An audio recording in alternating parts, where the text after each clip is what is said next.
Hi, I'm Natalie. While I was kneeling beside my mother's coffin, saying my final goodbye, my brother Marcus was in the parking lot making phone calls to drain her bank accounts. By the time I walked out of Serenity Memorial Chapel, $75,000 of my inheritance had vanished into thin air. When I confronted him, he looked me dead in the eye and said Mom always loved me more anyway. Prove she didn't. He thought I'd crumble like I always did. He had no idea I'd been recording everything on my phone since the moment I suspected something was wrong. Before we jump back in, tell us where you're tuning from, and if this story touches you, make sure you're subscribed, because tomorrow I've saved something extra special for you. The call came at 3 in the morning on a Tuesday in September. I was in my Denver apartment, deep in sleep after pulling a double shift at the veterinary clinic where I worked as a technician. The shrill ring of my phone cut through my dreams like a blade, and I knew before I even looked at the screen that something terrible had happened. Natalie, my father's voice was hollow, distant. Your mother's gone. Catherine Rivers had suffered a massive stroke while watering her roses in the backyard of our family home on Oakwood Drive in Millbrook. She was 62 years old, vibrant and healthy as far as any of us knew. The doctors said it was quick, that she wouldn't have suffered. Harold, my father, found her an hour later when he came home from his construction site, still wearing her gardening gloves, the hose running water into the flower bed she'd tended for 30 years. I drove the 2 hours from Denver to Millbrook in a fog of disbelief and grief. The mountain roads I'd traveled countless times growing up seemed foreign that morning, winding through landscapes that felt too bright, too normal for a world that had just lost my mother. When I pulled into the driveway of my childhood home, I saw Marcus's truck already there, along with his wife Vanessa's silver sedan. They lived only 20 minutes away, so of course they'd beaten me here. The house felt suffocating when I walked in. The scent of my mother's lavender perfume still lingered in the air, mixed with the coffee she'd brewed that final morning. Harold sat slumped in his recliner, staring at the television without seeing it. Marcus paced the kitchen while Vanessa rifled through papers at the dining room table, her perfectly manicured nails clicking against the wood as she sorted through what looked like insurance documents and bank statements. There you are, Marcus said when he saw me, his tone carrying that familiar edge of irritation I'd grown up hearing. We've been trying to figure out all of Mom's affairs. Dad's too upset to deal with any of this. I looked around the kitchen where my mother had spent so many hours cooking for our family, where she'd helped me with homework at that same table where Vanessa now sat calculating numbers on a legal pad. Everything felt wrong, too rushed, like they were already erasing her presence. Maybe we should wait, I said quietly. Give ourselves time to process this before we start going through her things. Vanessa looked up from her papers, her blonde hair pulled back in a tight ponytail that made her face look sharp. Time is exactly what we don't have, Natalie. There are bills to pay, arrangements to make. Your mother didn't exactly leave us a handbook for this. The funeral arrangements happened in a blur over the next 3 days. Marcus took charge of everything, claiming that as the eldest child and the only one still living in Millbrook, he understood what Mom would have wanted better than I did. He chose the most expensive casket, the elaborate flower arrangements, the catered reception at the church hall. When I questioned the costs, he waved me off. Mom deserves the best, he said. Besides, her life insurance will cover all of this, and then some. That was the first time anyone had mentioned life insurance to me. I'd assumed Mom had some coverage through her job as a high school art teacher, but Marcus spoke about it like he'd known the exact details for years. When I asked him how much the policy was worth, he became evasive. It's enough, he said. Don't worry about the money now. Focus on saying goodbye. The funeral was beautiful in the way that only funerals for beloved people can be. The entire sanctuary at First Presbyterian was filled with Mom's former students, fellow teachers, neighbors, and family friends. Person after person stood up to share memories of Catherine Rivers, the woman who had taught art for 35 years, who had volunteered at the animal shelter every Saturday, who had never met a stray cat she wouldn't feed or a troubled teenager she wouldn't listen to. I sat in the front pew between Harold and my Aunt Diane, Mom's younger sister who had driven up from New Mexico. Diane had always been my favorite relative, the fun aunt who sent birthday cards with $20 bills tucked inside, and who remembered every detail of my life, even though we only saw each other a few times a year. She held my hand during the service, her own eyes red from crying. "Your mother was so proud of you," she whispered during one of the hymns. "She talked about your work at the clinic all the time, how gentle you were with the animals, how you'd found your calling." Marcus sat on the other side of Harold with Vanessa and their 2 young children. Throughout the service, I noticed him checking his phone repeatedly, typing quick messages with his thumb, while the pastor spoke about Mom's legacy of kindness and service. Each time his phone buzzed, he would glance at it immediately, his jaw tightening as he read whatever message had come through. After the burial at Millbrook Cemetery, we returned to the church hall for the reception. I moved through the crowd like a ghost, accepting hugs and condolences from people who had known my mother far longer than I'd been alive. Mrs. Patterson, who had taught in the classroom next to Mom's for 20 years, gripped my hands tightly. "She was so excited about your promotion at the clinic," she said.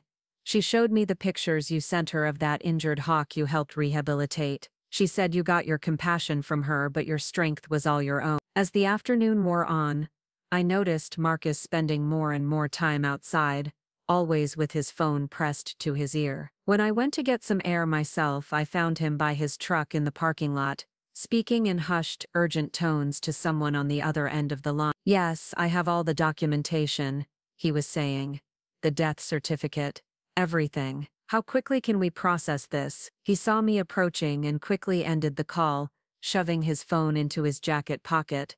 "Just dealing with some work stuff," he said, but his eyes wouldn't meet mine. "You know how it is, the business doesn't stop just because." His voice trailed off, and he couldn't finish the sentence. For a moment I saw something that might have been grief flicker across his face, but it was quickly replaced by that familiar hardness he'd worn like armor since we were kids. That evening, after most of the guests had gone home and Aunt Diane had left for her hotel, the 4 of us sat in Mom's living room, surrounded by casserole dishes and flower arrangements. The house felt enormous and empty without her presence, like a shell of what it had been just days before. "We need to talk about practical matters," Marcus said, settling into Dad's old recliner while Vanessa perched on the arm beside him. "The will reading is scheduled for next Friday with Mr. Walsh, Mom's lawyer." I looked at Harold, who seemed to have aged 10 years in the past week. His usually neat gray hair was disheveled, and he hadn't shaved since the morning of the funeral. "Did Mom ever talk to you about what she wanted?" I asked Tim. He shook his head slowly.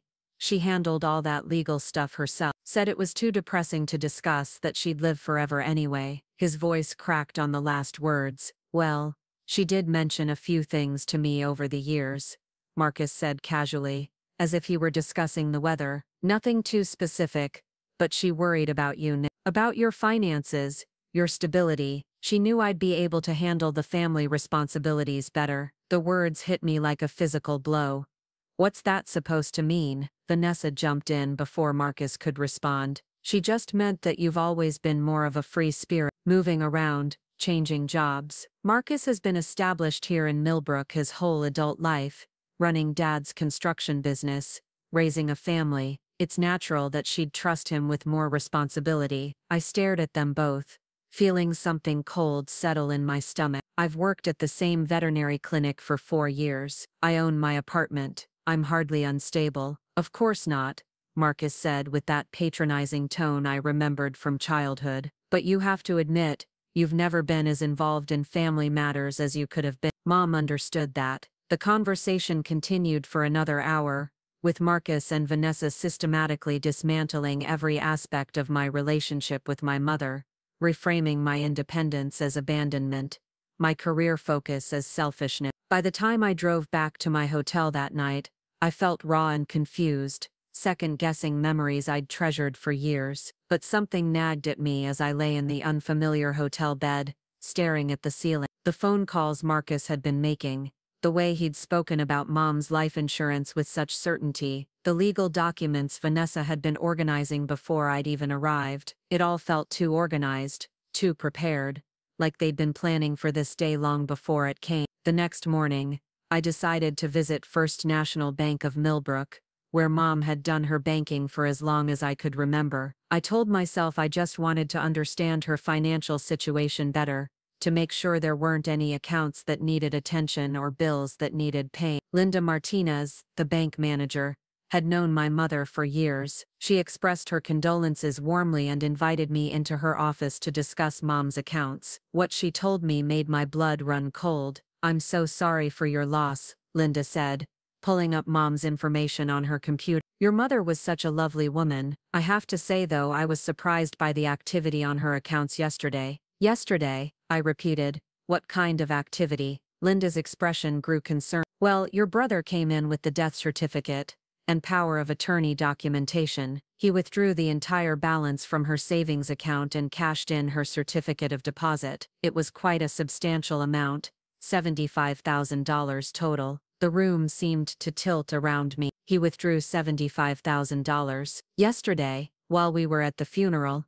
"Yes, around 2 o'clock in the afternoon. He said there were immediate expenses that needed to be covered, and that he was handling the estate affairs." "Is there a problem?" I sat there in shock, my mind racing. 2 o'clock yesterday afternoon. I remembered exactly where I was at 2 o'clock, kneeling beside my mother's casket, during the final viewing, whispering my last goodbye to her while my brother was apparently across town emptying her bank accounts. "Did he say what the money was for?" I managed to ask. Linda checked her notes. "He mentioned funeral costs and estate settlement expenses. He seemed very familiar with your mother's accounts, knew all the account numbers and security information." After I left the bank, I sat in my car in the parking lot for a long time, trying to process what I'd learned. $75,000 was far more money than I'd imagined my mother had saved. As a teacher, she'd never earned a large salary, but she'd been frugal her entire life, saving every penny she could.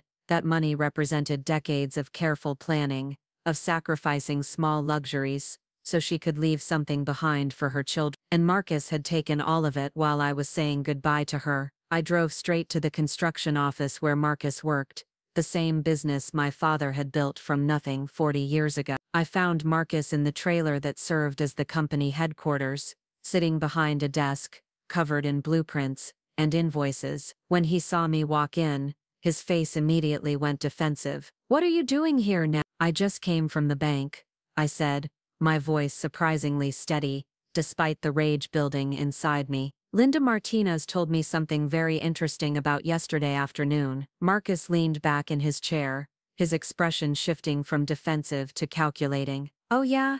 What's that?" "You withdrew $75,000 from Mom's accounts while I was at her funeral." He shrugged, as if I'd accused him of taking loose change from a couch cushion. "There were expenses that needed to be covered immediately, estate stuff you wouldn't understand." $75,000 in expenses for a funeral that cost maybe $10,000. What could possibly cost that much money? "Look, Natalie," he said, standing up and moving around the desk to face me. "Mom left me in charge of handling her affair. She trusted me to make the right decisions, because she knew I'd still be here, taking care of Dad, taking care of the family business, taking care of all the things you walked away from when you moved to Denver." "I didn't walk away from anything.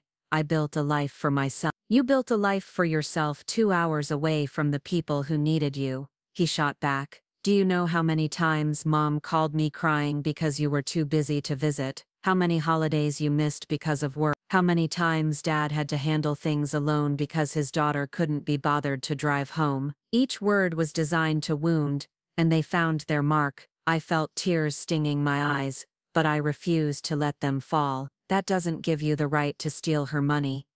Marcus laughed, a harsh sound with no humor in it. "I'm not stealing anything. I'm managing the estate, the way Mom would have wanted, the way she told me to." "Show me," I said. "Show me where she told you to clean out her bank accounts the day of her funeral." His expression darkened. "I don't have to show you anything. The will reading is next Friday. You'll find out everything you need to know then." I stared at my brother, this man I'd grown up with, who had taught me to ride a bike and helped me with my math homework, and walked me to school when I was scared of the older kids. When had he become this person? When had greed and entitlement replaced whatever love we'd once shared as siblings? "I want that money back, Marcus." "Well, want in one hand and spit in the other," he said with a smirk. I remembered from childhood, right before he'd do something cruel. "See which one fills up first." I turned and walked out of the trailer, my hands shaking with anger and hurt. Behind me I heard Marcus call out, Mom always loved me more anyway. Prove she didn't. Those words followed me back to my hotel room, where I sat on the edge of the bed and finally let myself cry. Not just for the money, though $75,000 represented a future I'd never imagined having. I cried for my mother, who had worked so hard and saved so carefully, only to have her son steal from her before she was even in the ground. I cried for the family I'd thought I had, which was apparently built on lies and manipulation I'd been too naive to see. But as the tears slowed and evening settled over Millbrook, something else began to grow inside me. A cold, focused anger that felt different from anything I'd experienced before. Marcus thought he could intimidate me the way he had when we were children, that I'd back down and accept whatever scraps he decided to throw my way. He was wrong. I pulled out my phone and started making a list of everything I could remember about the past few days. The phone calls Marcus had been making during the funeral. The legal documents Vanessa had been organizing before I even arrived. The way they'd both spoken about Mom's financial affairs with such detailed knowledge. Linda Martinez's surprise at the timing of the withdrawal. Then I did something I should have done days earlier. I called Miss Theodore Walsh, Mom's lawyer, and asked if I could schedule a meeting before the official will reading. I wanted to understand exactly what my mother had planned for her estate, and I had some questions about the recent activity on her accounts. Miss Walsh's voice was kind but professional when he agreed to see me the next morning. I think that's a very good idea, Miss Rivers. There are indeed some matters we should discuss before Friday's reading. That night, I didn't sleep. Instead, I sat by the hotel window looking out at the lights of Millbrook, the small mountain town where I'd grown up, where my mother had lived her entire adult life, where she'd worked and saved and planned for a future she'd never see. Somewhere in this town my brother was sleeping peacefully in his house, probably already planning how to spend the money he'd stolen from our mother's grave. But I was planning too, and unlike Marcus, I wasn't planning to steal or manipulate or lie. I was planning to fight. Miss Theodore Walsh's law office occupied a converted Victorian house on Main Street, with creaking hardwood floors and tall windows that let in streams of golden morning light. I arrived 15 minutes early, my stomach churning with a mixture of anxiety and determination. The secretary, a woman in her 60s with kind eyes behind wire-rimmed glasses, offered me coffee while I waited. "Mr. Walsh will be right with you, dear," she said softly. "He's been handling your family's legal matters for over 20 years. Your mother spoke of you often." When Mr. Walsh emerged from his office, I was struck by how genuinely sad he looked. He was a tall, thin man with silver hair, and the bearing of someone who had delivered both good news and devastating news countless times throughout his career. But there was something personal in his expression as he shook my hand. "Natalie, I'm so very sorry for your loss," he said, his voice carrying the weight of real grief. "Your mother was an exceptional woman. Please, come in." His office was lined floor to ceiling with law books and legal documents, but it felt warm rather than intimidating. Family photos sat on his desk and I could see a small watercolor painting hanging behind his chair that looked like my mother's work. "She painted that for me," Miss Walsh said, noticing my gaze. "Last Christmas. Said it was a thank you for helping her get her affairs in order." He paused, settling into his leather chair. "Which brings us to why you're here, I imagine." I took a deep breath. Preparing and narrating this story took us a lot of time, so if you are enjoying it, subscribe to our channel. It means a lot to us. Now back to the story. "Mr. Walsh, I found out yesterday that my brother withdrew $75,000 from my mother's bank accounts on the day of her funeral. He claims he had the authority to do so, that Mom wanted him to handle her affairs. I need to know if that's true." Miss Walsh's expression grew troubled. He reached for a thick file folder on his desk and opened it carefully. "I'm afraid the situation is more complicated than your brother may have led you to believe. Your mother did execute a power of attorney document, but it was very specific in its limitations. It was meant to handle only basic financial matters in case of emergency, not to liquidate her entire estate." He pulled out a document and handed it to me. "Furthermore, that power of attorney was automatically revoked upon her death. Any financial transactions conducted after her passing using that authority would be considered unauthorized." I stared at the legal language on the page, trying to process what he was telling me. So Marcus had no right to take that money. None whatsoever. The estate should have remained untouched until after the will reading and the appointment of an executor. Mr. Walsh leaned forward, his expression grave. Natalie, I need to ask you something directly. Did your brother tell you anything about the contents of your mother's will? He implied that she trusted him more, that she'd left him in charge of everything, because I wasn't reliable enough to handle family responsibilities. Mr. Walsh was quiet for a long moment, then reached into the file and withdrew another document. Your mother's will is quite clear about her intentions. She divided her estate equally between you and Marcus, with specific instructions that her savings and life insurance proceeds be split 50-50. She also included a letter explaining her reason. He handed me an envelope with my name written in my mother's familiar handwriting. My hands trembled as I opened it and began to read. My dearest Natalie, the letter began. If you're reading this, then I'm gone, and I hope you're not grieving too deeply. I want you to know how proud I am of the woman you've become. Your compassion for animals, your independence, your strength in building a life on your own terms, these are gifts I tried to nurture in you, and I'm so glad to see them flourish. I know Marcus has always felt entitled to more because he stayed close to home, but proximity doesn't equal love, and obligation doesn't equal devotion.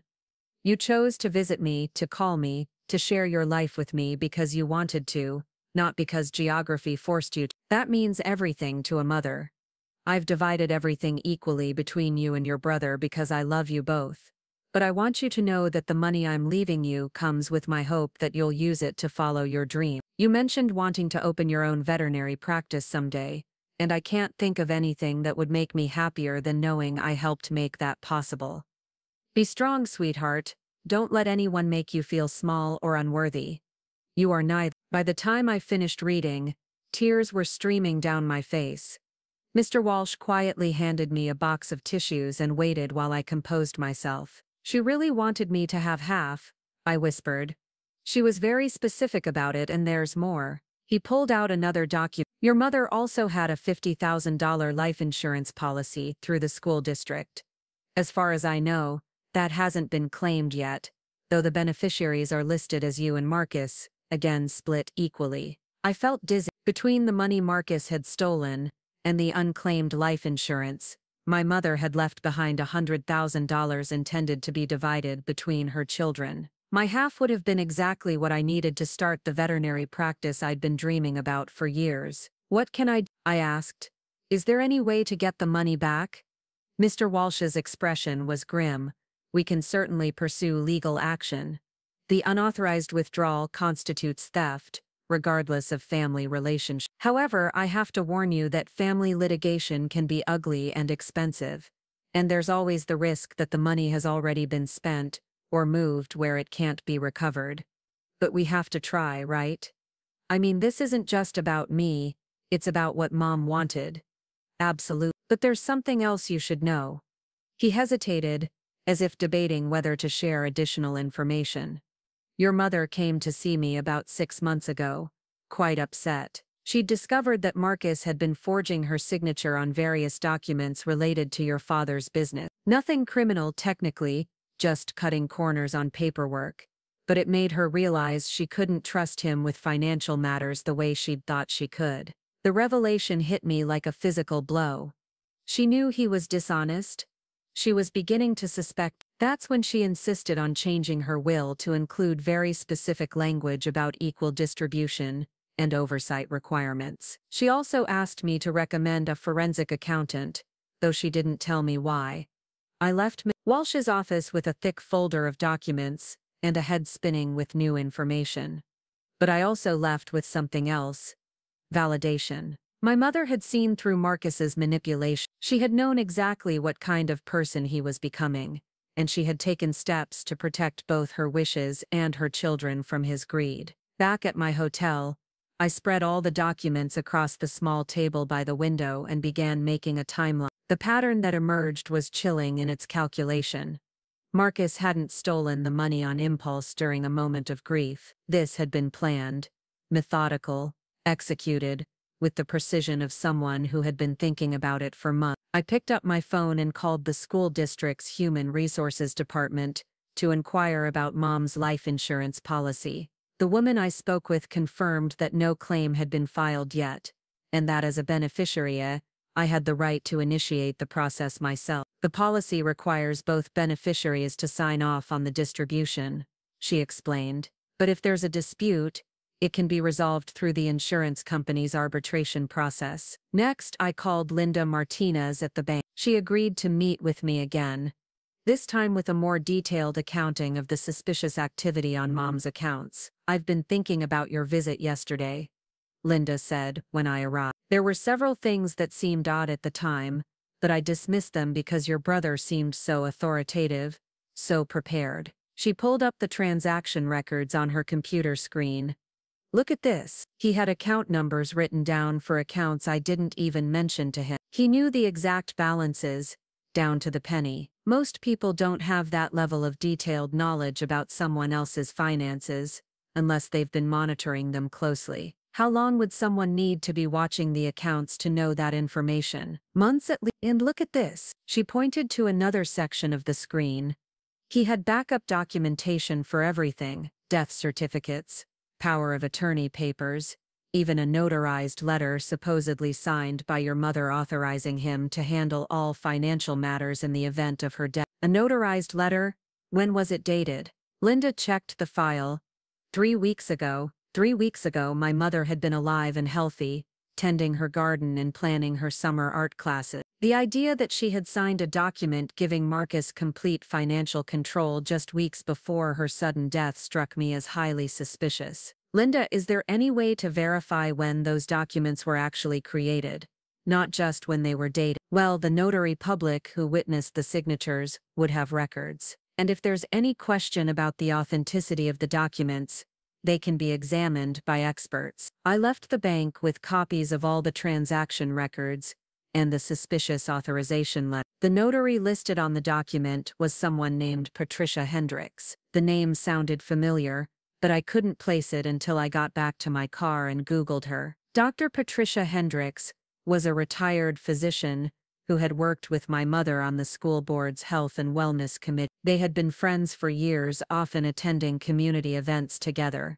If anyone would know whether my mother had actually signed that document, it would be Dr. Hendricks. I found her address in the phone book and drove to her house, a charming cottage on the outskirts of Millbrook surrounded by an elaborate garden that rivaled my mother's. Dr. Hendricks answered the door herself, a woman in her 70s with bright, intelligent eyes and silver hair pulled back in a neat bun. "You're Catherine's daughter," she said immediately. "You have her eyes. I'm so sorry for your loss, dear. Your mother was one of the finest people I've ever known." When I explained why I was there, Dr. Hendricks invited me in for tea and listened carefully to my story. When I showed her the notarized document, her expression grew increasingly troubled. "This is very disturbing," she said finally. "Yes, I did notarize a document for your mother 3 weeks ago, but it wasn't this one." My heart started racing. "What do you mean?" "Your mother asked me to notarize her signature on a letter to her attorney, Miss Walsh, requesting that he review her will one more time to make sure her intentions were crystal clear. She was worried that someone might try to contest it or manipulate the distribution of her assets." Dr. Hendricks stood up and walked to a small desk in the corner of her living room. "I keep copies of everything I notarize, for exactly this reason." She pulled out a file and handed me a document. "This is what your mother actually signed." The letter was addressed to Mr. Walsh and dated the same day as the suspicious bank authorization. In it, my mother explicitly requested that he add additional safeguards to her will to prevent any single beneficiary from accessing the estate funds without proper oversight. "She never signed anything giving Marcus financial control," Dr. Hendricks said firmly. "In fact, she specifically mentioned being concerned about his recent behavior around money matters." "Did she say what kind of behavior?" "She said he'd been asking a lot of questions about her finances, pressuring her to add him to her bank accounts, suggesting that she was getting too old to manage her own affairs." It made her very uncomfortable. I stared at the document in my hands, My mind raced. Marcus hadn't just stolen the money after Mom's death. He had forged her signature on a legal document to create a paper trail that would justify his theft. This wasn't opportunistic greed. It was premeditated fraud. Dr. Hendricks poured me another cup of tea and sat back down across from me. Your mother loved you very much, Natalie. She talked about you constantly, about how proud she was of your work, how excited she was about your future plans. Don't let anyone make you believe other. Marcus has been telling everyone that Mom didn't trust me, that she thought I was irresponsible. Nonsense. Catherine worried about you the way any mother worries about a child living far away, but she never questioned your character or your capability. If anything, she worried that you were too trusting, too willing to see the best in people even when they didn't deserve it. As I drove back to my hotel that evening, my phone rang. It was Zoe Parker, my best friend from high school who still lived in Millbrook and worked as a nurse at the local hospital. Nat, I just heard about your mom. I'm so sorry I couldn't make it to the funeral. I was working a double shift. Can we meet for coffee? I have something I need to tell you. We arranged to meet at the Blue Anchor Bistro, a quiet restaurant on the edge of town where we used to go after school when we were teenagers. Zoe looked exactly the same as she had 15 years ago, just with shorter hair and laugh lines around her eye. But her expression was serious when I sat down across from her. I wasn't sure whether to say anything, she began, but after hearing about Catherine's passing, I felt like I had to. About 2 months ago, Marcus came to the hospital asking questions about your mom's medical record. What kind of questions? He claimed he was worried about her health, said she'd been having memory problems, and he wanted to make sure she was getting proper care. He was very insistent, kept pushing the staff to give him information even though we told him we couldn't discuss a patient's records without written authorization. Did he seem genuinely concerned, or was it something else? Zoe hesitated. Honest, it felt like he was fishing for something specific. He kept asking about medications that might affect mental clarity, whether she'd been diagnosed with any cognitive issues, whether she was competent to make financial decisions. When we couldn't give him the information he wanted, he got angry. How?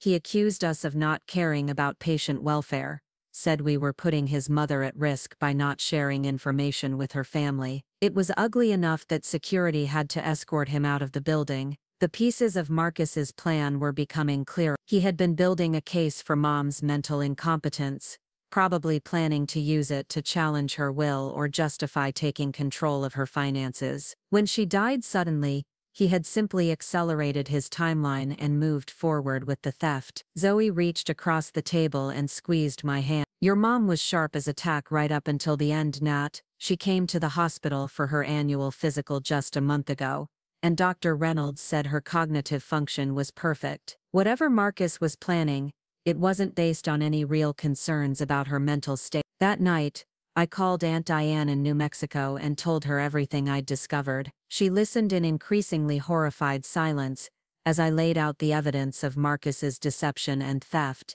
That son of a bitch, she said finally, her voice shaking with rage. Catherine called me just 2 weeks before she died, worried sick about Marcus's behavior. She said he'd been pressuring her to change her will, to give him power of attorney, to add his name to her accounts. She was scared of him, Nat.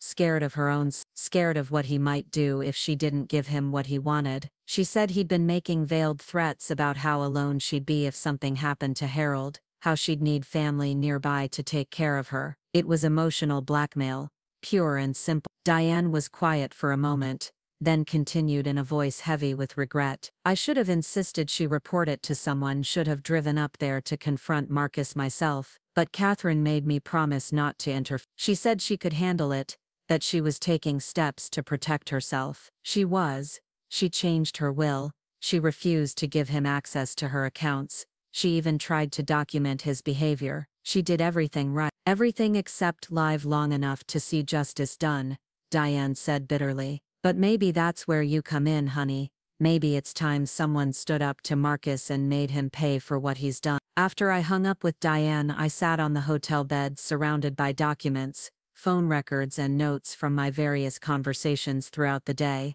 The evidence was overwhelming. Marcus had planned and executed a sophisticated theft using forged documents and emotional manipulation. He had stolen not just money, but my mother's final wishes, her peace of mind in her last weeks, and my chance to honor her memory by following the dreams she had wanted to support. But I had something Marcus didn't expect: the truth, documented and witnessed by multiple sources. And I had something else he had underestimated: the determination to fight for what was right, no matter how ugly it got. I opened my laptop and began typing an email to Mr. Walsh, attaching all the evidence I had gathered. Tomorrow we would begin the process of exposing Marcus's crimes and recovering the money he had stolen. The will reading was still scheduled for Friday, and I intended to make sure that when it happened, everyone would know exactly what kind of person Marcus Rivers really was. My mother had raised me to be strong, to stand up for myself and others who couldn't defend themselves. She had taught me that doing the right thing was often difficult,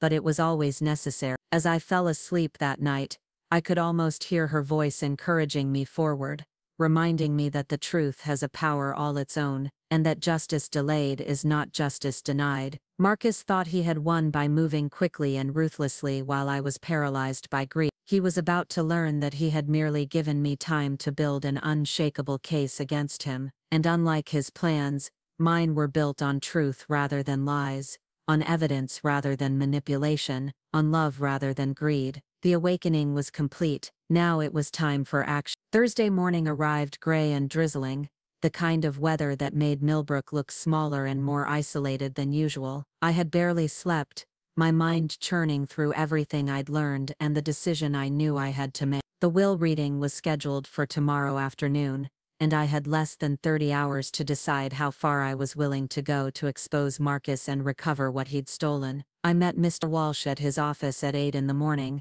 arriving with a briefcase full of evidence and a determination that surprised even me. He had already reviewed the documents I'd emailed him the night before, and his expression was grimmer than I'd ever seen it. "Natalie, what your brother has done goes far beyond a simple family dispute over inheritance," he said, spreading the forged authorization letter across his desk, next to Dr. Hendricks's authentic notarized document. "This is criminal fraud, theft, and forgery. If we pursue this fully, he could face serious legal consequences." "Good," I said, and meant it. He counted on me being too devastated by grief to fight back, too intimidated by family loyalty to expose him. He was wrong. Mr. Walsh leaned back in his chair, studying me carefully. "I have to ask you to consider something before we move forward. Once we make these accusations public, there's no going back. Your family will be torn apart, possibly permanently. Are you prepared for that?" The question hung in the air between us. I thought about family dinners at holidays, about my father sitting alone in his grief, about Marcus's children who would grow up knowing their father was a thief. I thought about the life I'd built in Denver, separate from all this drama, and how much easier it would be to just walk away and let Marcus keep the money. Then, I thought about my mother, working late into the evening grading student art projects, saving every penny so she could leave her children something meaningful. I thought about the veterinary practice I dreamed of opening, the animals I could help if I had the resources to start my own clinic. I thought about what would happen the next time Marcus decided he was entitled to something that didn't belong to him. "Mr. Walsh, if I don't fight this, who will? And what message does that send about the value of truth, of justice, of honoring the wishes of the dead?" He nodded slowly. "Then we move forward, but I want you to understand exactly what that means." Over the next 2 hours, Mr. Walsh laid out our strategy. We would present all the evidence at tomorrow's will reading, forcing Marcus to explain his actions in front of witnesses. We would demand that he return the stolen funds immediately or face criminal charges. We would also file for an emergency injunction to freeze any remaining assets and prevent further theft. "The key," Mr. Walsh explained, "is that we're not just seeking financial restitution. We're exposing a pattern of fraud that calls into question Marcus's fitness to serve as co-executor of the estate. Can we remove him as executor? If we can prove he's committed crimes against the estate, absolutely. In fact, I would recommend that we ask the court to appoint an independent administrator to oversee the distribution of your mother's assets." As I left Mr. Walsh's office, My phone buzzed with a text message from Marcus. Family meeting tonight at Dad's house. 7. We need to discuss Mom's affairs before tomorrow. I stared at the message for a long moment, then typed back a simple response. I'll be there. The rest of the day passed in a strange haze of preparation and anticipation. I drove to Denver to collect some additional documents from my apartment, including bank statements that showed my stable financial history, employment records from the veterinary clinic, and character references from colleagues. If Marcus wanted to paint me as irresponsible and untrustworthy, I was going to be ready with evidence to the contrary. I also stopped by the clinic to speak with Dr. Sarah Chen, the veterinarian who owned the practice where I worked. She had been my mentor for 4 years, and I trusted her judgment more than almost anyone's. I've been wondering when you'd be ready to take the next step, Dr. Chen said when I explained my situation. You have the skills and the temperament to run your own practice. The only thing you've been lacking is the capital to get started. Do you really think I could make it work?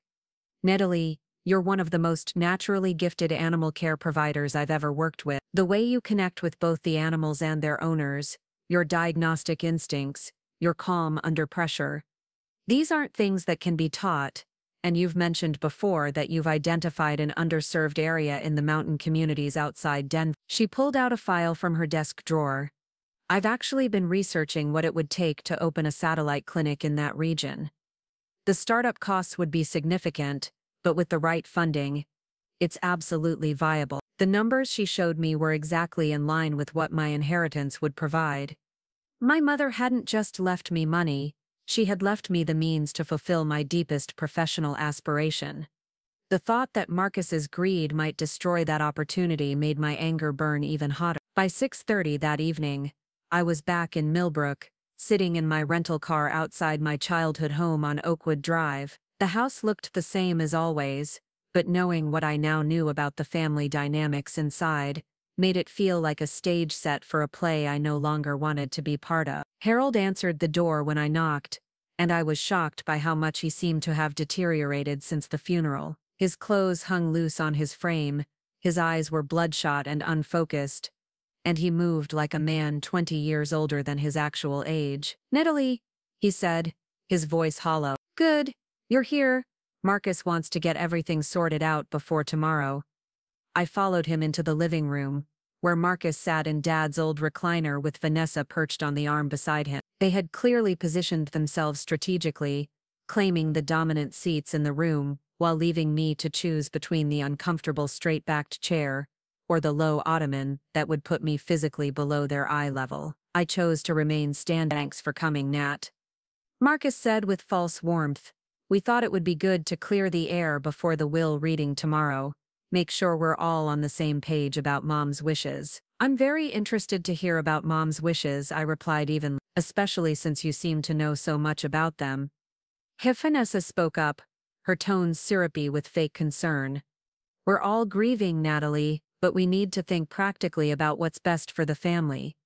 Your father is struggling, and he needs stability, not conflict. I looked at Harold, slumped in his chair, and felt a stab of genuine sympathy for him. He had lost his wife of 40 years, and now he was about to discover that his son was a thief. But that wasn't my fault, and it wasn't my responsibility to protect him from the truth. What exactly are you proposing? I asked. Marcus leaned forward, switching to his most reasonable big brother tone. Look, I know you're upset about the money I withdrew from Mom's accounts, but you have to understand, there were immediate expenses that couldn't wait. Funeral costs, estate taxes, urgent repairs to the house, $75,000 in urgent expenses. You'd be surprised how quickly costs add up when someone dies. There are legal fees, accounting fees, property maintenance, ongoing bills. Dad can't handle all of this on his own. So you appointed yourself to handle it without consulting anyone? I had power of attorney. Mom trusted me to make these decisions. I pulled out my phone and opened the voice recording app, making sure it was visible on the screen. Marcus, I need you to be very clear about this. Are you saying that Mom specifically authorized you to withdraw all of her savings on the day of her funeral? His eyes flicked to my phone and something shifted in his expression.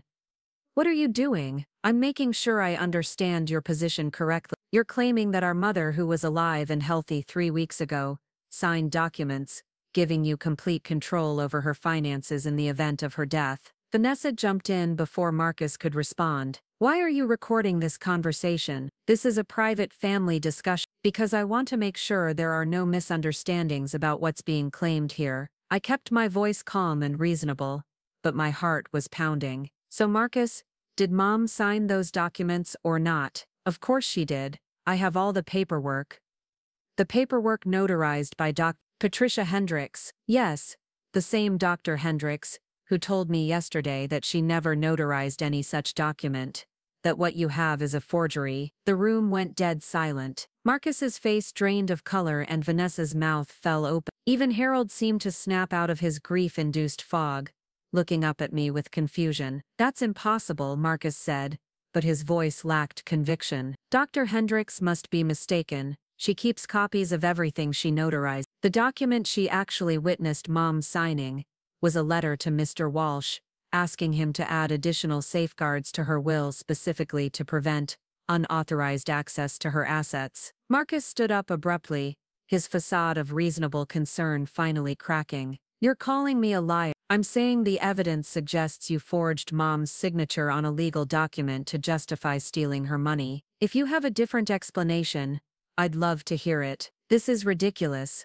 Vanessa snapped. You show up here making wild accusations, recording private conversations like some kind of spy. What's wrong with you? What's wrong with me is that I loved my mother enough to want her final wishes honored instead of letting her son steal from her grave. Harold finally spoke, his voice barely above a whisper. Marcus, tell me this isn't true. Tell me you didn't steal from your mother. For a moment I saw something that might have been genuine emotion flicker across Marcus's face, but it was quickly replaced by anger and defiance. I didn't steal anything. I managed Mom's affairs the way she would have wanted, the way someone responsible and reliable would handle them, not like some outsider who only shows up when there's money involved. Outsider? The word hit me like a slap. I'm her daughter. You're her daughter who moved away and barely visited. You're her daughter who was too busy with your own life to notice that Mom was getting older, that Dad was struggling, that the family needed support. Each accusation was designed to wound, and they found their mark. The guilt I'd carried about living 2 hours away, about missing some holidays because of work, about not being there when Mom had her stroke. Marcus was weaponizing all of it against me, but I had learned something important over the past few days. Guilt and truth were not the same thing. My mother's own letter had made it clear that she understood my choices and supported my independence. The people who truly knew her had confirmed that she was proud of me, not disappointed. Marcus, even if everything you just said were true, it wouldn't give you the right to forge her signature and steal her money. I didn't forge anything. Then you won't mind if we have the documents examined by a handwriting expert. This is insane, Vanessa said, standing up and moving to Marcus's side. We're not going to sit here and be accused of crimes by someone who's clearly having some kind of breakdown. The only breakdown here is the breakdown of the lies you've been telling.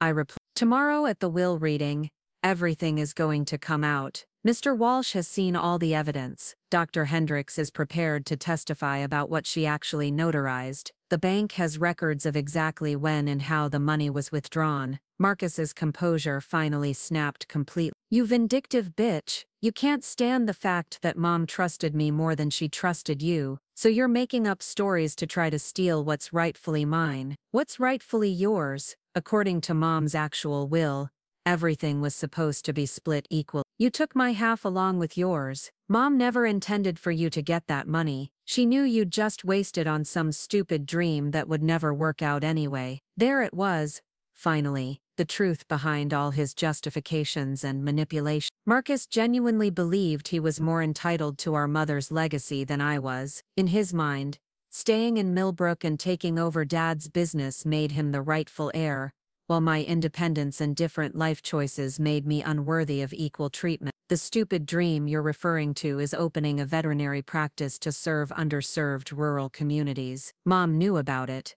and she supported it. In fact, she specifically mentioned wanting to help make it possible. Harold looked back and forth between us, his confusion evident. What veterinary practice? What money? I don't understand what's happening here. I sat down next to my father and took his hand gently. Dad, Mom had $75,000 in savings and a $50,000 life insurance policy. She intended to split everything equally between Marcus and me, but Marcus withdrew all the savings money on the day of her funeral, using forged documents. Harold stared at me for a long moment, then turned to look at his son. Marcus, is this true? Dad, don't listen to her. She's been talking to lawyers, trying to find ways to contest Mom's wishes. She's angry because Mom didn't leave her as much as she expected. But if the money was supposed to be split equally, and you took all of it, Harold's voice trailed off as the implications became clear. I was protecting the family assets from someone who would have squandered them,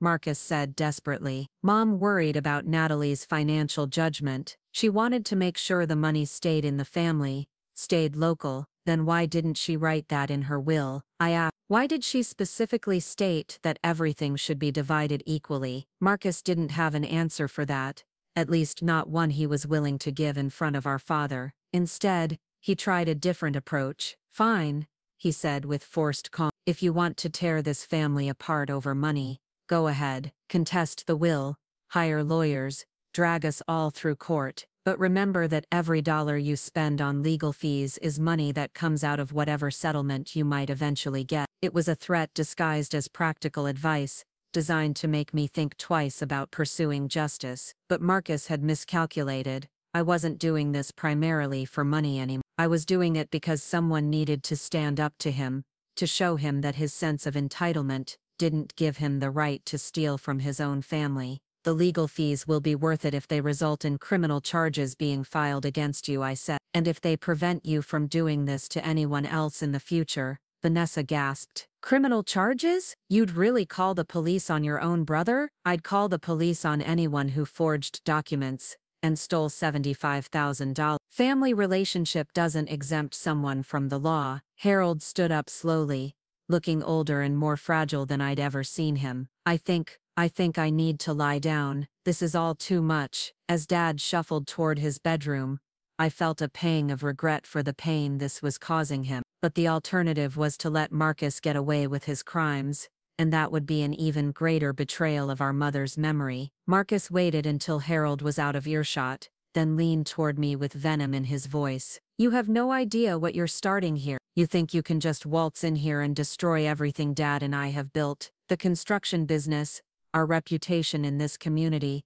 our family relationships. I'm not destroying anything. You did that when you decided to become a thief. And what happens to Dad when this all comes out? What happens when everyone in Millbrook knows his son is accused of being a criminal? Have you thought about that? It was his final attempt at emotional manipulation, and I had to admit it was effective. The thought of Harold suffering public humiliation on top of his grief was genuinely painful. But I also knew that protecting him from the truth would only enable Marcus to continue his destructive behavior. Dad deserves to know what kind of person his son really is, and maybe, if you face real consequences for what you've done, you'll finally understand that your actions have impact on other people. Marcus stared at me for a long moment, and I could see him weighing his options. Finally, he played his last card. What would it take for you to walk away from this? Name your price. My price is the $75,000 you stole plus my half of the life insurance money,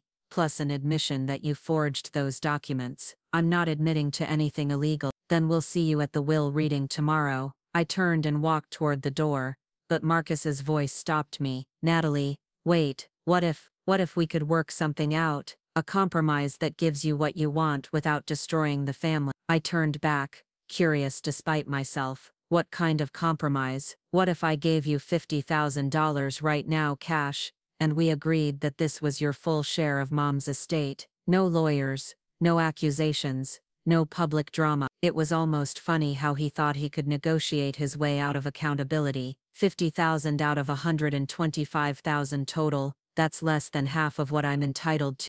But it's more than you'd get after legal fees if you try to fight this in court. Marcus, you're not understanding the situation. This isn't a negotiation. You committed crimes, and there are going to be consequences. The only question is whether you want to make this easier on yourself by cooperating, or harder by continuing to lie. Vanessa stood up and moved toward me, her expression desperate. Please, Natalie, think about the children. Think about what this will do to them if their father is arrested. Maybe you should have thought about the children before you helped him plan this theft. The accusation hung in the air like a challenge. Vanessa's face flushed red, but she didn't deny it. I didn't help him plan anything.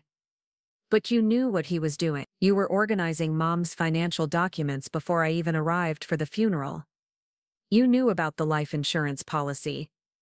You've been part of this from the beginning. For the first time since I'd arrived, Vanessa looked genuinely afraid. I thought he had the right to handle things. I thought your mother had given him permission. Even after you realized the timing was suspicious, even after you saw how much money was involved, you never once questioned whether what he was doing was legal. Marcus stepped protectively in front of his wife. Leave Vanessa out of this. She didn't do anything wrong. She helped you cover up a crime. That makes her an accessory. The room fell silent again, and I could see both of them processing the full scope of what they were facing. This wasn't just about money anymore. It was about fraud, theft, conspiracy, and potentially jail time. I looked at Marcus one last time, this man who had once been my big brother, who had taught me to drive and helped me with my math homework. Somewhere along the way, he had become someone I didn't recognize, someone who could look at his grieving sister and his dead mother's wishes, and see only obstacles to his own greed. Tomorrow at 2 o'clock, Mr. Walsh is going to read Mom's will and present all the evidence of what you've done. You have until then to decide whether you want to try to make this right, or whether you want to face the full legal consequences of your choices. I walked out of the house and into the cool evening air, my hands shaking with adrenaline and determination. Behind me, I could hear muffled voices rising in urgent conversation, but I didn't look back. The decision was made.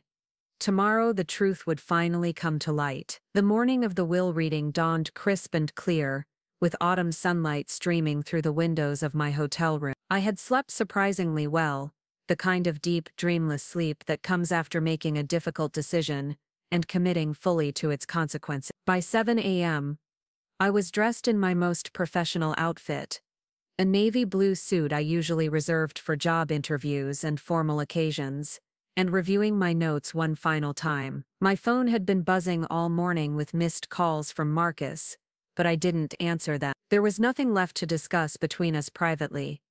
Everything that needed to be said would be said in front of witnesses at Mr. Walsh's office. At 9:30 I met with Mr. Walsh for our final preparation session. His secretary had cleared his schedule for the entire morning, and we spread all our evidence across his conference table like generals planning a campaign. I want you to understand exactly how this is going to proceed, Mr. Walsh said, arranging documents in precise order. I'll begin by reading your mother's will in its entirety, which explicitly states the equal division of assets. Then I'll present the documentary evidence of the unauthorized withdrawals. At that point, Marcus will be given an opportunity to explain his actions. What if he continues to lie? Then I'll present Dr. Hendricks's testimony about the forged documents, followed by the bank records showing the suspicious timing of the withdrawals. By the time we're finished, there will be no reasonable doubt about what occurred. Mr. Walsh paused, studying my face carefully. Natalie, I need to warn you that Marcus may try to create a scene, to deflect attention from his crimes by attacking your character or making emotional appeals about family loyalty. Are you prepared for that? I've been preparing for it my whole life. Marcus has always used intimidation and manipulation to get his way. The difference is that this time, I have evidence on my side instead of just my word against his. At 11 a.m., Aunt Diane arrived from New Mexico. I had asked her to attend as a witness and for moral support, and seeing her familiar face in Mr. Walsh's waiting room gave me a surge of strength. She hugged me tightly, then held me at arm's length to study my expression. You look different, she said.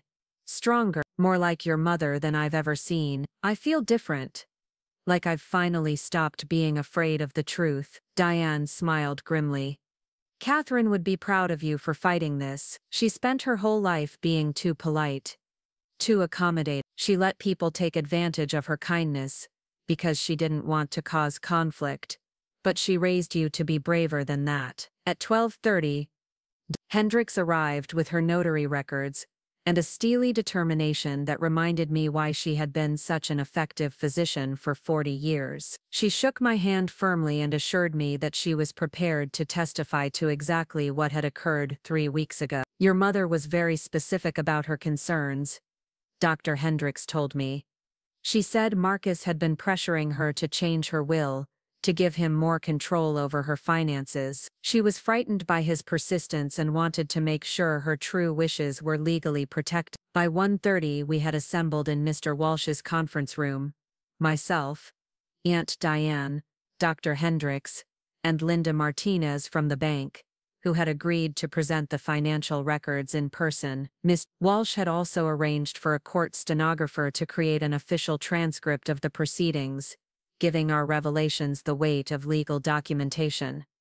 At exactly 2 o'clock, Marcus and Vanessa arrived. They were both dressed formally, Marcus in a dark suit that made him look like he was attending a business meeting rather than a family gathering. Vanessa wore a black dress and an expression of barely controlled anxiety. Harold came with them, looking confused and exhausted, as if he still didn't fully understand what was about to happen. "Good afternoon, everyone," Mr. Walsh said formally. "We're here for the reading of Catherine Rivers' last will and testament, executed on March 15th of this year. Before we begin, I want to note for the record that this proceeding is being transcribed and that all parties have been advised of their right to legal representation." Marcus shifted uncomfortably in his chair.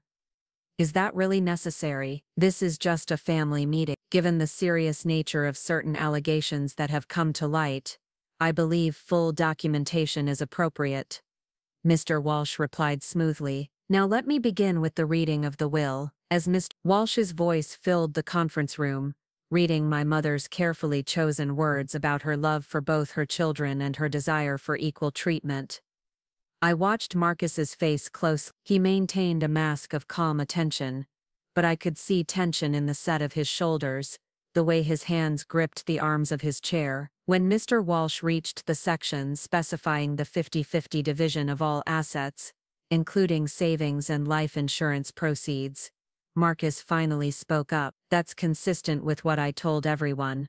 Equal shares." "Indeed," Mr. Walsh said, "which makes the recent activity on your mother's accounts particularly puzzling." He pulled out the bank records and spread them across the table where everyone could see them. The numbers were stark and undeniable. $75,000 withdrawn in a single transaction on the day of Catherine Rivers's funeral. "Marcus, can you explain to everyone present why you withdrew the entire balance of your mother's accounts while your family was attending her burial service?" "There were immediate expenses that needed to be covered," Marcus said, his rehearsed answer sounding hollow in the formal setting. "Funeral costs, estate obligations. I had power of attorney to handle these matters." "Could you show us that power of attorney document?" Marcus reached into his briefcase and pulled out the forged authorization letter. Ms. Walsh accepted it without comment and passed it around the table for everyone to examine. "This document is dated 3 weeks before your mother's death and is supposedly notarized by Dr. Patricia Hendricks." "Dr. Hendricks, do you recognize this document?" Dr. Hendricks put on her reading glasses and studied the paper carefully. "The signature appears to be mine, but this is not the document I notarized for Catherine Rivers on that date." "What document did you notarize?" Dr. Hendricks reached into her folder and produced the letter my mother had actually signed. "Catherine asked me to witness her signature on a letter to Mr. Walsh requesting additional safeguards for her will. She was specifically concerned about preventing unauthorized access to her estate." The silence in the room was deafening. Marcus's face had gone pale, and Vanessa was staring at her hands folded in her lap. Harold looked back and forth between the two documents with growing comprehension and horror. "Are you saying," Harold asked slowly, "that this authorization letter is fake?" "The signature has been forged," Dr. Hendricks confirmed. I keep detailed records of every document I notarize, including photocopies. This is definitely not what Catherine signed. Marcus finally found his voice. That's impossible. Dr. Hendricks must be mistaken. People her age sometimes have memory problems. The insult hung in the air like a slap. Dr. Hendricks drew herself up to her full height and fixed Marcus with a stare that had probably intimidated medical students for decades. Young man, I have been a notary public for 35 years, and my records are meticulous. Your mother never signed this document, and suggesting that my age affects my competence is both insulting and irrelevant to the facts at hand. Mr. Walsh intervened before Marcus could dig himself deeper. Let's continue with the evidence. Linda, could you walk us through the timeline of the withdrawal? Linda Martinez opened her folder and consulted her notes. Marcus Rivers arrived at the bank at 1:47 p.m. on the day of the funeral. He presented the death certificate, the forged power of attorney document, and a written authorization supposedly signed by Catherine Rivers. He knew the exact account numbers and balances, which suggested he had been monitoring the accounts for some time. How long would someone need to observe the accounts to have that level of detailed knowledge? Several months, at minimum. The information he possessed included recent transactions, interest payments, and account activity that wouldn't be readily available to someone who wasn't regularly checking the balances. Aunt Diane leaned forward. Marcus, how long had you been watching Mom's bank account? I wasn't watching anything, Marcus said defensively. I was helping her manage her finances because she was getting older and needed assistance. But she never asked for assistance, I interjected. In fact, according to Dr. Hendricks, she was specifically trying to prevent you from gaining access to her accounts. You don't know what you're talking about, Marcus snapped.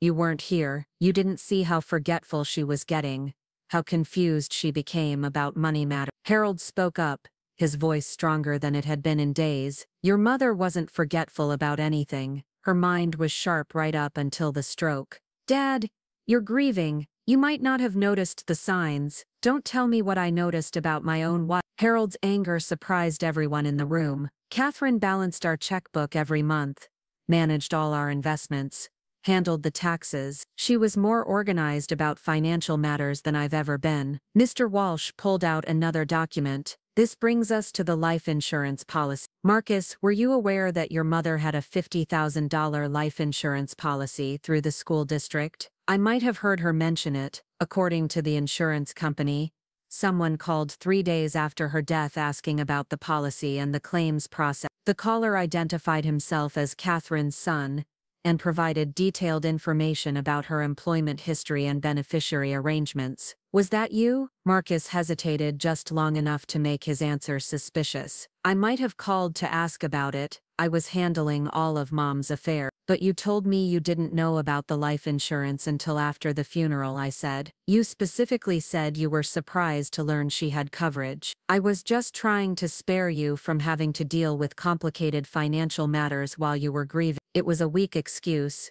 and everyone in the room knew it. Mr. Walsh pressed forward relentlessly. The insurance company also noted that the caller seemed primarily interested in whether the policy could be claimed by a single beneficiary if the other beneficiary was deemed incompetent or unavailable. Did you ask about that? I don't remember exactly what questions I asked. They have a recording of the call. Marcus's composure finally cracked completely. Look, I was trying to protect this family. Dad was falling apart. Natalie was hysterical with grief, and someone needed to take charge of practical matters. I did what needed to be done. What needed to be done was to honor your mother's wishes and divide her estate equally between her children, I said. Instead, you forged documents and stole money that didn't belong to you. I didn't steal anything. That money is staying in the family, staying local where it can do some good instead of being wasted on some fantasy business that will probably fail anyway. There it was again.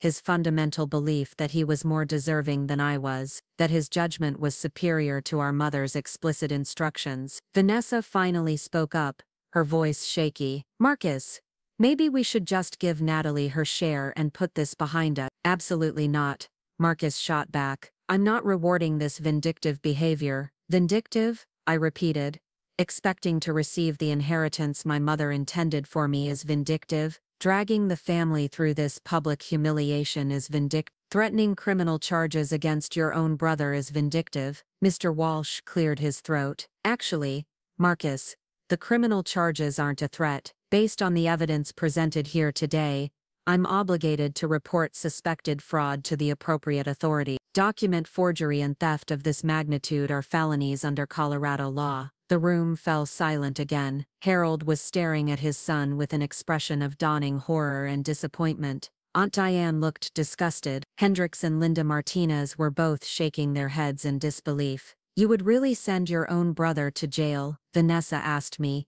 tears starting to form in her eyes. "I would really hold my brother accountable for committing crimes against our dead mother," I replied, "just like I would hold anyone else accountable for the same actions." Marcus stood up abruptly, his chair scraping against the floor. "This is insane. You're all acting like I'm some kind of criminal mastermind instead of a son who was trying to take care of his family's interest." "Sit down, Marcus," Harold said quietly. "It's time you heard some truth." Something in Dad's tone made Marcus sink back into his chair. Harold looked older than his 65 years, but there was a clarity in his expression that hadn't been there for days. "Your mother came to me 6 months ago, worried sick about your behavior around money. She said you'd been asking too many questions about our finances, pushing her to give you access to accounts, making veiled threats about what would happen if she didn't cooperate." "That's not true. She was afraid of you, Marcus. Her own son. She was afraid that if she didn't give you what you wanted, you'd find a way to take it anyway." Harold's voice cracked with emotion. "Do you know what it's like to learn that your child has become the kind of person their mother was frightened of? Do you have any idea what this is doing to me?" For the first time since this whole ordeal began, I saw genuine emotion flicker across Marcus's face, but it was quickly replaced by defensiveness and self-justification. Mom was getting paranoid in her old age. She was imagining threats that didn't exist. She wasn't imagining anything. Aunt Diane said fiercely. "Catherine called me 2 weeks before she died, terrified about what you might do. She said you'd been following her to the bank, showing up at her doctor's appointments uninvited, going through her mail when you visited. I was trying to help her. You were stalking her," I said. "You were systematically gathering information so you could steal from her when the opportunity arose." Mr. Walsh pulled out his final piece of evidence. "Which brings us to this, a complaint filed with the Millbrook Police Department by your mother 4 days before her death." He slid a police report across the table. Marcus's name was clearly visible in the incident description, along with Catherine Rivers's allegations of harassment and financial intimidation. "She filed a police report against me." Marcus's voice was barely a whisper. "She was building a case to protect herself from you," Mr. Walsh explained. "The police advised her to document every interaction, every threat, every attempt you made to gain unauthorized access to her accounts." Harold reached for the police report with shaking hands. As he read it, tears began streaming down his face. "My God, Marcus, what have you become?" The weight of evidence was overwhelming now. Every lie Marcus had told, every justification he had offered, was systematically dismantled by documentation and witness testimony. The room felt heavy with the gravity of what had been revealed. "Here's what's going to happen," Mr. Walsh said with professional calm. "Marcus, you have committed multiple felonies, including document forgery, theft, and fraud. The evidence will be turned over to the district attorney's office within 24 hours. You have the right to retain legal counsel." "Wait," Vanessa said desperately. "What if Marcus returns the money? All of it? Right now?" "The return of stolen property doesn't negate the crimes that were committed to obtain it," Mr. Walsh replied. "However, cooperation might be viewed favorably by prosecutors when determining charges." Marcus slumped in his chair, finally understanding that his carefully constructed plan had collapsed completely. "What do you want from me?" "I want the $75,000 returned to the estate immediately," I said. "I want a full confession about the forged documents, and I want you to accept that your actions have consequences. And if I do all that, then maybe we can work out a plea agreement that doesn't involve jail time." Mr. Walsh said. But that decision ultimately rests with the district attorney. For several long minutes, no one spoke. Marcus stared at the table, his hands clenched into fists. Vanessa wept quietly. Harold looked like he was aging before our eyes. The only sounds in the room were the soft clicking of the stenographer's machine and the distant hum of traffic outside. Finally, Marcus looked up at me with an expression I hadn't seen since we were children. For just a moment, the arrogance and entitlement were gone, replaced by something that might have been regret. "I never meant for it to go this far," he said quietly. "It started small, just asking Mom for help with some business expense, but she kept saying no, kept treating me like I was still a kid who couldn't be trusted with money. So you decided to take it anyway." I convinced myself that I deserved it more, that I'd earned it by staying here and taking care of things while you got to run off and live your own life. It wasn't exactly an apology, but it was the closest thing to honesty I'd heard from him in years. I looked around the table at the faces of people who had known our family for decades, who had respected our mother and were now witnessing the ugly truth about what her son had become. "Marcus, the money was never the most important thing," I said. "What matters is that you dishonored our mother's memory and broke our father's heart. Money can be repaid, but trust, once destroyed, is almost impossible to rebuild." He nodded slowly, still not meeting my eyes. "What happens now?" Mr. Walsh closed his file folder with finality. "Now you call your bank and arrange to transfer $75,000 back to the estate account. Now you provide a written confession detailing exactly what you did and when you did it. And now you pray that the district attorney believes your cooperation is genuine enough to warrant leniency." As the meeting broke up and people began filing out of the conference room, Harold approached me with tears in his eyes. "I'm sorry, Natalie. I'm so sorry I didn't see what was happening. Didn't protect your mother from this." I hugged my father tightly, feeling how frail he had become. "This isn't your fault, Dad. You trusted your son because you're a good man who believes the best about people. That's not something to apologize for." "What happens to our family now?" It was the question I'd been dreading, the one I didn't have a good answer for. How do you rebuild relationships after betrayal this profound? How do you sit around a dinner table with someone who stole from your dead mother? I don't know, I admit, but I know that pretending this didn't happen, letting Marcus get away with it, would have been worse. At least now the truth is out there. As I left Mr. Walsh's office that afternoon, I felt a complicated mixture of vindication and sorrow. Justice was being served, the money would be returned, and my mother's wishes would finally be honored. But the cost had been enormous: a family torn apart, a father's heart broken, children who would grow up knowing their father was a criminal. Standing on the steps of the Victorian house that held Mr. Walsh's office, looking out at the mountain town where I'd grown up, I realized that some victories feel more like survival than celebration. I had fought for the truth and won, but the battle had left scars that would never fully heal. The revelation was complete. Now came the harder task of learning to live with its consequences. 3 weeks later, I stood in the lobby of Mountain View Veterinary Clinic in Evergreen, Colorado, holding the keys to what would soon become my own practice. The $75,000 had been returned to the estate within 48 hours of the will reading, along with Marcus's written confession and a check for my half of the life insurance proceeds. After legal fees and estate taxes, I had walked away with enough money to make my mother's dream for my future a reality. The building was smaller than I had initially envisioned, but it was perfect for what I wanted to accomplish. Located in a mountain community 30 minutes outside Denver, it would serve rural families who currently had to drive hours to reach the nearest veterinary care. The previous owner, an aging veterinarian named Dr. Robert Chen,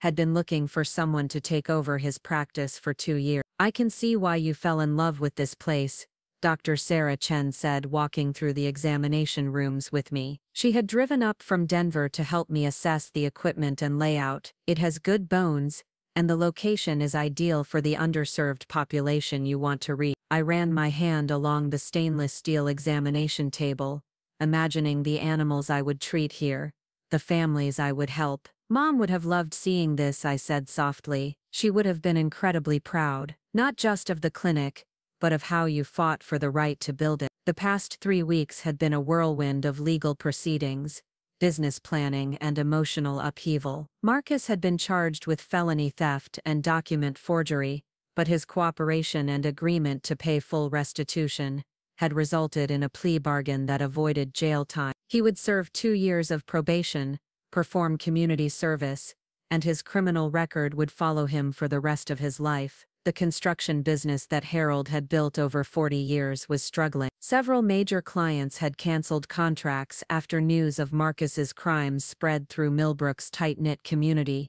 The irony wasn't lost on me that Marcus's greed had ultimately destroyed the very thing he claimed he was trying to protect. Vanessa had filed for divorce within a week of the will reading, taking their children and moving back to her parents' house in Colorado Springs. The last I heard, she was working as a real estate agent and trying to rebuild her life away from the scandal that had consumed her marriage. Harold had aged dramatically in the aftermath of the revelations about his son. He was seeing a therapist to help process his grief and guilt, but our relationship had grown stronger through the crisis. He called me every few days, and we were planning for him to visit the clinic once it was operational. "Have you heard from Marcus at all?" Dr. Chen asked as we walked through what would become the surgical suite. "Not directly, but Aunt Diane told me he's been calling Dad constantly, trying to convince him that I manipulated the whole situation to steal his inheritance. Even now, he's still playing the victim. Some people never learn to take responsibility for their actions. Marcus spent so many years believing he was entitled to special treatment that he can't accept the idea that his choices have consequences." My phone buzzed with a text message from Mr. Walsh. The final estate paperwork had been processed, officially closing my mother's probate case. After all debts and expenses were paid, her estate had been divided exactly as she had specified in her will, 50-50 between her children, but Marcus's half remained frozen in an escrow account pending the completion of his probation. The judge had ruled that someone who commits crimes against an estate forfeits the right to benefit from that estate until they have fully satisfied the terms of their punishment. "Justice has a way of working out in the end," I murmured, reading the message. 2 days later, I was back in Millbrook for the final time, cleaning out my childhood bedroom and packing up the last of my mother's personal belongings. Harold had decided to sell the house on Oakwood Drive and move to a smaller place closer to town. Too many memories haunted the rooms where Catherine Rivers had lived and loved and worried about her children's futures. I found her art supplies in the back closet of what had been her studio, carefully organized and labeled with the methodical precision she had brought to everything in her life. Brushes sorted by size, paints arranged by color family, canvases stacked according to dimensions. Even in death, her influence encouraged order and purposefulness. Among her art materials, I discovered a folder of sketches I had never seen before. They were all of animals, dogs and cats and horses, but also wild creatures like deer and hawks and mountain lions. At the bottom of the folder was a note in her handwriting: "For Natalie's clinic, when she's ready to help all of God's creatures." She had been planning this gift long before her death, creating artwork specifically for the veterinary practice she knew I would someday open. The sketches were beautiful enough to frame and hang in the clinic's waiting room, a permanent reminder of her support for my dream. Harold found me in the studio, holding the sketches and crying. "She knew," I said, showing him the note. "She knew exactly what I wanted to do with my life, and she was already preparing to help make it happen." He sat down heavily in her old chair, looking around the room where his wife had spent countless hours creating beauty and meaning from simple materials. "Your mother saw potential in everyone," he said quietly. "She saw the veterinarian in you before you probably saw it yourself. Just like she saw the good man in me when I was just a rough construction worker with more ambition than sense." What did she see in Marcus? It was a question that had haunted me for weeks. How could someone as wise and perceptive as my mother fail to recognize the darkness growing in her own son? Harold was quiet for a long time, staring at one of her paintings of our childhood home. "She saw the little boy who used to bring her wounded birds to heal, who cried when we had to put down our old dog Rex. She kept hoping that person was still in there somewhere, buried under all the anger and entitlement. Maybe he was, once, but people change, and not always for the better." The hardest lesson of parenthood is learning when to stop making excuses for your children's behavior. Your mother never quite learned that lesson when it came to Marcus. We spent the rest of the afternoon sorting through decades of accumulated memory. Photo albums from family vacations, report cards and school projects, holiday decorations that had been part of our traditions for as long as I could remember. Each item told a story of a family that had once been happy, before greed and resentment poisoned the relationships between us. As evening approached, Harold and I sat on the front porch where my mother had spent so many summer evenings, watching the sunset paint the mountains in shades of gold and purple. "Do you think you'll ever forgive him?" Harold asked. I considered the question carefully. Forgiveness had been a topic of many conversations with my therapist in Denver, who had helped me process the complex emotions of betrayal, grief, and family trauma. "I don't know if forgiveness is the right word," I said finally. "I'm not carrying anger anymore, if that's what you mean. But forgiveness implies that the relationship can be repaired, and I don't think that's possible. Because of what he did to your mother, because of who he chose to become, the theft was just the culmination of years of entitlement and manipulation. Even if he served jail time, even if he apologized and meant it, I don't think I could ever trust him again." Harold nodded sadly.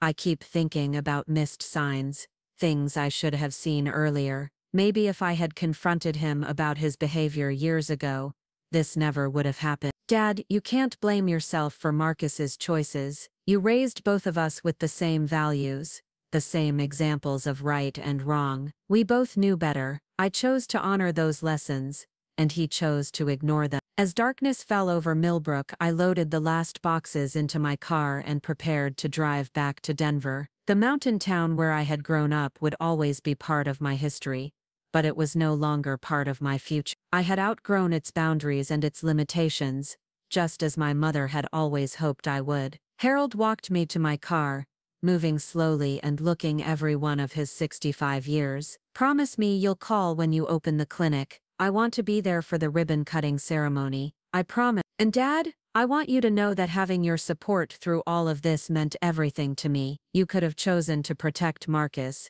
to enable his behavior the way you might have in the past. Instead, you chose truth and justice, even when it hurt." He hugged me tightly, and I could feel how much weight he had lost, how fragile he had become in the aftermath of losing both his wife and his relationship with his son. "Your mother raised you to be strong and independent, but she also raised you to be kind and forgiving. Don't let Marcus's crimes make you harder than you need to be." 1 month later, Mountain View Veterinary Clinic opened its doors to the public. The local newspaper ran a feature story about the new practice and its mission to serve rural communities that had been underserved by traditional veterinary care. Dr. Sarah Chen had agreed to work with me part-time during the transition, and we had hired 2 veterinary technicians, who shared my passion for helping animals in need. On opening day, Harold was the first person through the door, carrying a bouquet of roses from his new garden and wearing a smile that reminded me of happier times. He walked slowly through each room, admiring the equipment and the framed sketches my mother had created specifically for this space. "She's here," he said, touching one of her drawings of a golden retriever. "I can feel her presence in this place." Throughout the morning, a steady stream of clients arrived with their pets. A rancher brought in a horse with a leg injury that had been going untreated for weeks because the nearest large animal veterinarian was 3 hours away. A family with 5 cats needed vaccinations and spay-neuter services they couldn't afford at the expensive clinics in Denver. An elderly woman carried in a small dog that had been hit by a car and needed emergency surgery. Each case reminded me why I had chosen this profession, why my mother's legacy had made this dream possible. I was using the inheritance she had left me to do exactly what she had hoped, to help creatures who couldn't help themselves, to serve people who needed compassion and care, to build something meaningful that would outlast my own lifetime. As the afternoon wound down, I stood in the waiting room, surrounded by the tools of my trade and my mother's artwork, feeling a sense of completion that had nothing to do with revenge or justice, and everything to do with purpose and love. My phone buzzed with a text message from an unknown number. When I opened it, I saw Marcus's name and a simple message: saw the newspaper article about your clinic. Mom would have been proud. I stared at the words for a long time, trying to decide how they made me feel. There was no apology, no acknowledgement of the pain he had caused, no real acceptance of responsibility for his actions. Just a casual comment, as if the events of the past few months had been a minor family disagreement rather than a criminal betrayal. I deleted the message without responding. Some bridges, once burned, cannot be rebuilt. Some relationships, once poisoned by greed and dishonesty, cannot be healed by time or good intentions. Marcus had made his choices and I had made mine. His attempts to rewrite history, or minimize his crimes, were not my responsibility to indulge. But the clinic was thriving, Harold was healing, and I was building a life that honored my mother's memory, in ways that went far beyond money or inheritance. The animals I treated didn't care about family drama or criminal record. They only cared about receiving the compassion and skill they needed to heal. That evening, as I locked up the clinic and prepared to drive home to my apartment in Denver, I paused to read the small plaque I had mounted next to the front door, in memory of Catherine Rivers, who taught us that the greatest inheritance we can leave our children is the courage to fight for what's right and the wisdom to know the difference between justice and revenge. The mountain stood silhouetted against the darkening sky, eternal and unchanging, witness to all the human dramas that played out in their shadow. My mother was gone, my family was fractured beyond repair, and my brother had chosen a path that led away from everything we had been raised to value. But I had emerged from the wreckage with something more valuable than money, the knowledge that I was strong enough to stand up for truth, brave enough to fight for justice, and wise enough to build something beautiful from the ashes of betrayal. The inheritance my mother had left me wasn't really about the $75,000 Marcus had stolen and been forced to return. It was about the values she had instilled in me, the dreams she had encouraged me to pursue, and the strength she had helped me find within myself. As I drove through the mountain darkness toward home, I carried with me the certainty that Catherine Rivers had raised at least one child who would honor her memory with every choice every day, for the rest of my life. Up next, you've got 2 more standout stories right on your screen. If this one hit the mark, you won't want to pass these up. Just click and check them out.